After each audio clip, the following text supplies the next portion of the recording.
সত্যি যে আমেরিকা আমাদের থেকে সিস্টেমেটিক্যালি এবং কি ওয়ার্ল্ড গ্রোথ অনুসারে অনেক বেশি ফাস্ট, রাইট?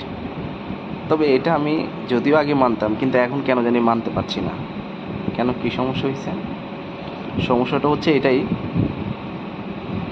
যেই America last few days before পুরো ওয়ার্ল্ডকে শাসন করতেছিল, ওয়ার্ল্ডে সবচেয়ে ফাস্ট ক্ষমতাধর হিসেবে ছিল, সেই আমেরিকাকে একটা মাত্র ব্যক্তি পুরো এখন একদম সেটাকে লেগে দমায় দিছে, ডিরেক্ট বলতে গেলে মাটিতে ফেলে দিছে। ঠিক আছে, সে ডোনাল্ড ট্রাম্প।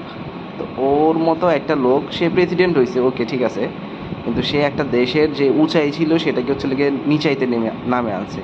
কিন্তু এতে তার দেশের জনগণের ওই রকম ফলপ্রসূ কোনো কি বলে বাধা দেখলাম না, কোনো বিক্ষোভ, কোনো এরকম দেখলাম না।